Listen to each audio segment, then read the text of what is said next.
বুধবার খোয়াই রামচন্দ্র ঘাট চৌমুনি এলাকায় অনুষ্ঠিত হয় হর ঘর তিরঙ্গা কর্মসূচি।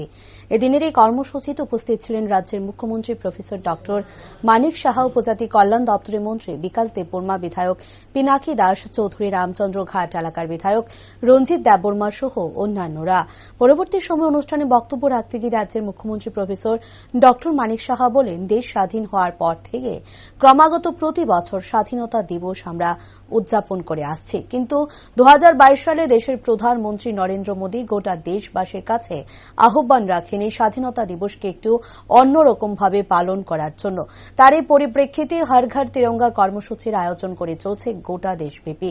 আর যারা দেশের অখণ্ড রক্ষার ক্ষেত্রে আত্মবলিদান করে গেছেন তাদের প্রতি শ্রদ্ধা জানিয়ে কর্মসূচি 3 দিন ব্যাপী করা হয় বলে জানান মুখ্যমন্ত্রী। যে কার্যক্রম সেই উপলক্ষে আপনারা এখানে এসেছেন এবং সেটাকে আপনারা পালন করেছেন, এর জন্য হার্দিক অভিনন্দন ও শুভেচ্ছা জানাচ্ছি। অত্যন্ত ভালো লাগছে। এখানে বলা হয়েছে মুখ্যমন্ত্রী এরকম একটা জায়গায় এসছেন, তো আমাদের কাছে সব জায়গায় একই রকম, সবাই কিন্তু কোনো না কোনো জায়গার থেকে এসছে, ছোট জায়গায় হোক বড় জায়গায় হোক, আমাদের কাছে বড় ছোট বলে কিছুই নেই। ছাত্রছাত্রী যে জায়গার যে কোনো স্কুলের ছাত্রছাত্রী হয়। এখানে ডিএম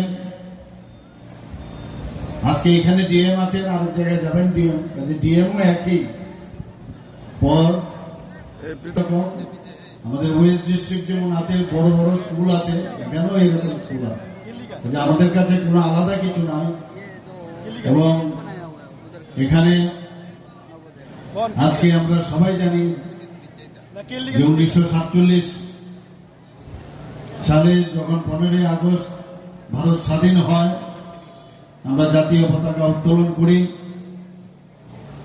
এবং ক্রমান্বয়ে সেটা চলে আসছে। কিন্তু মাননীয় প্রধানমন্ত্রীজি যখন আহ্বান করলেন 2022-এ, একটু ভাবুন যে দেশের প্রতি ভাবনা, যারা এই দেশকে স্বাধীন করতে গিয়ে বলিদান হয়েছেন বা এই দেশকে এখন অখণ্ডতা রক্ষার জন্য বা যারা এই দেশকে খণ্ড বিখণ্ড করার একটা চক্রান্ত করে মাঝে মাঝে আমরা সব দেখতে পারি, তাদের প্রতিহত করতে গিয়ে আমাদের বর্ডার সিকিউরিটি ফোর্স হোক, আসাম রাইফেলসে হোক, প্যারামিলিটারি যেই হোক, পুলিশ হোক, তারা যখন বলিদান হয় সব মিলিয়ে তাদেরকেই আমাদের প্রধানমন্ত্রীজি আহ্বান করলেন যে তাদের প্রতি শ্রদ্ধা আমাদের